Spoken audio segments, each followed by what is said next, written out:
Olá, família Igreja da Cidade, que bom estar com você. Nós estamos aqui no nosso estudo de célula. Esse é o 8º estudo, o tema A Voz da Sentença. A gente está nessa série Conversa com os Profetas e hoje nós vamos ver o livro de Obadias. Vamos pensar um pouquinho sobre o livro desse profeta. Meu nome é Keila e é muito bom estar aqui com você. Esse livro de Obadias, o menor do Antigo Testamento, ele não fala muito sobre quem foi o profeta. O nome dele significa servo de Deus. A verdade é que esse servo de Deus, ele traz uma visão, ele traz uma palavra de juízo, uma sentença sobre Edom. E isso foi escrito no ano de 607 a.C., no período depois da destruição de Jerusalém. O livro de Obadias, ele traz então a sentença sobre os edomitas. Quem eram os edomitas? Edomitas eram o povo descendente de Esaú, você lembra de Esaú e Jacó? E eles ajudaram os babilônios na destruição de Jerusalém. Eles ajudaram a saquear Jerusalém, eles estavam lá quando o povo estava fugindo, eles foram contra essa nação e por isso vem uma palavra dura de juízo, uma sentença sobre eles. Mas também Obadias traz uma palavra de restauração sobre Israel. E é muito lindo o texto-chave aqui, em Obadias, no versículo 21. Os vencedores subirão ao monte Sião para governar a montanha de Esaú e o reino será do Senhor. Então, pensando em cima desse livro do profeta Obadias, a gente tira algumas lições aqui, 3 lições de aplicação para a nossa vida, considerando a história e o que se passou aqui. Em primeiro lugar, não negocie o que Deus te entregou. Não negocie o que Deus te entregou. Se você pode abrir sua Bíblia aí, lá em Gênesis 25, 34, conta a história de Esaú e de Jacó. Você lembra? Eles eram gêmeos e acontece aquela situação onde Esaú vende a sua primogenitura para Jacó. Diz assim no verso 34, então Jacó serviu a Esaú pão com ensopado de lentilhas. Ele comeu e bebeu, levantou-se e se foi. E assim Esaú desprezou o seu direito de filho mais velho.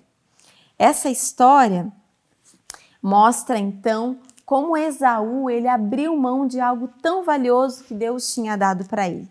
E muito provavelmente todo o conflito que relata aqui no livro de Obadias não começou com a destruição de Jerusalém, mas sim nesse versículo, quando aconteceu essa situação em que Esaú abre mão de algo que Deus tinha dado para ele por algo tão pequeno. Muitas vezes isso acontece na nossa vida. Nós abrimos mão daquilo que Deus nos entregou por algo passageiro, por algo momentâneo, por um prazer de poucos instantes.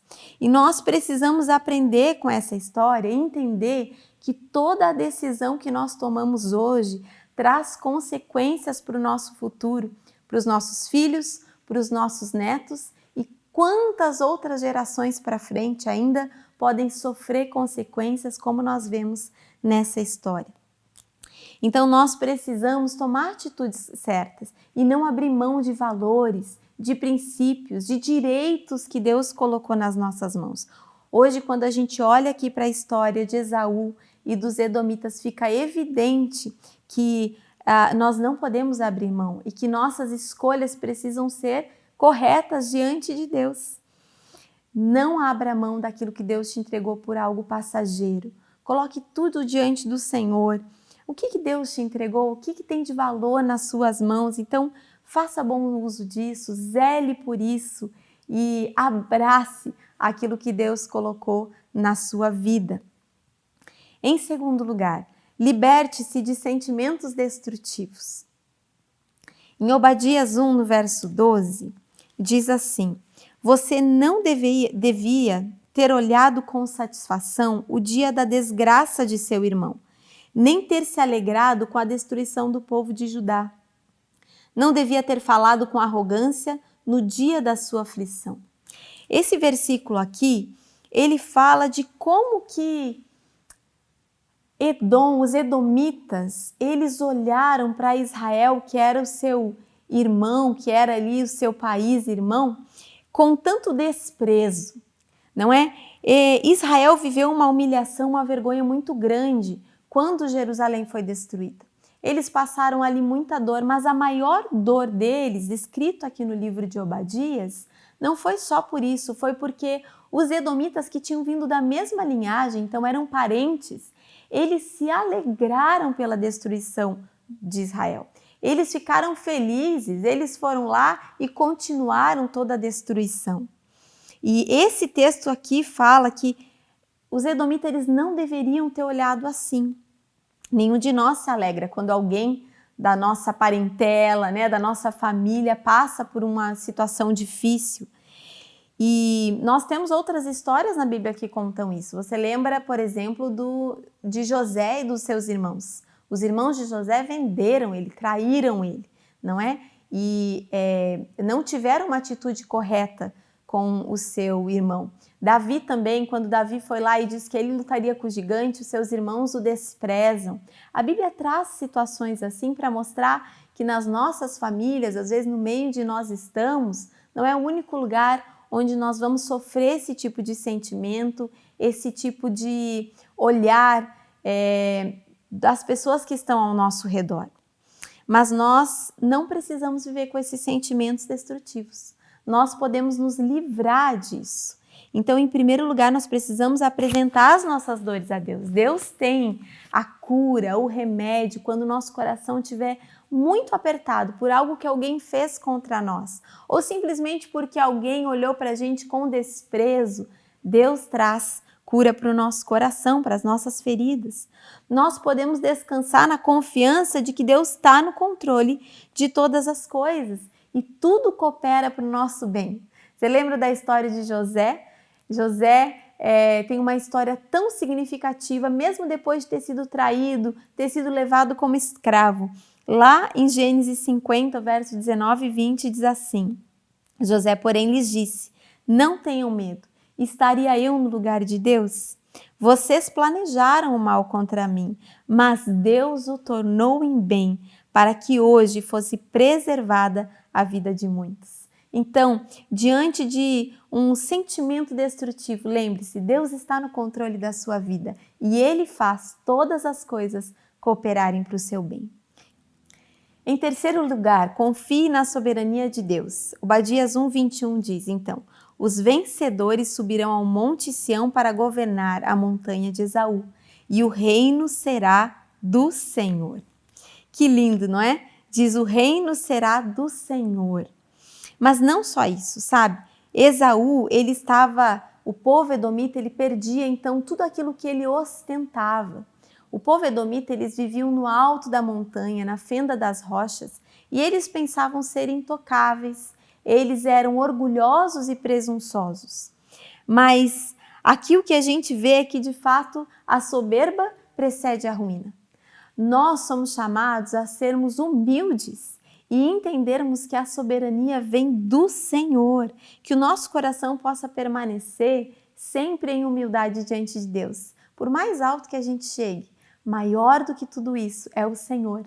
Ele é quem é soberano sobre as nossas vidas. Então, que a gente descanse e confie na soberania de Deus. Obadias, ele profetiza, então ele fala ali sobre a sentença de juízo sobre os edomitas, mas ele também traz essa palavra de exaltação para o povo de Israel. Que lindo saber que aqueles que o buscam sempre terão uma palavra de restauração no Senhor. E lembre-se então hoje de não negociar aquilo que Deus te entregou, livrar-se de sentimentos destrutivos e confiar na soberania de Deus. Para reflexão, o texto ele apresenta duas sentenças bem diferentes aqui. Os edomitas, então, que tinham essa sentença de juízo, de destruição, e o povo de Deus, que recebia uma palavra de cura e de restauração. Tudo isso por quê? Porque existiram duas atitudes e decisões. Esaú foi por um caminho, Jacó foi por outro. Esaú abriu mão daquilo que Deus lhe entregou e Jacó colocou o seu coração em Deus. Então, quais são as decisões e as atitudes hoje que você vai tomar para influenciar as futuras gerações, para influenciar seus filhos, netos e todos aqueles que virão nas próximas gerações? Isso tem muito valor. Reflita sobre isso, pense sobre isso. O que hoje eu estou tomando de atitudes? Quais são as decisões do meu coração no dia de hoje que vão influenciar? Para aplicação, quem sabe algumas escolhas que você fez até aqui produziram frutos ruins, mas você pode hoje mudar a sua semeadura. Então, hoje, decida semear aquilo que vai trazer bons frutos no futuro, aquilo que você vai ter lindas colheitas daqui a alguns anos, ou quem sabe você vai deixar como legado para as próximas gerações. Escolha viver os valores do céu, aquilo que Deus está trazendo para a sua vida, escolha sentenças de vida e de restauração.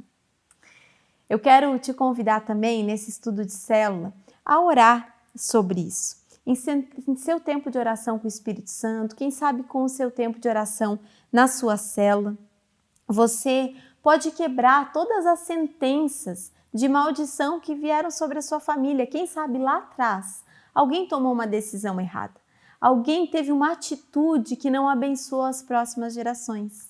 Mas o poder de Jesus, ele é tão forte e real que ele pode quebrar qualquer maldição e começar um novo tempo na sua família, nas próximas gerações. Então, seja você essa pessoa que vai profetizar vida, transformação, restauração sobre as pessoas que estão à sua volta e sobre a sua família.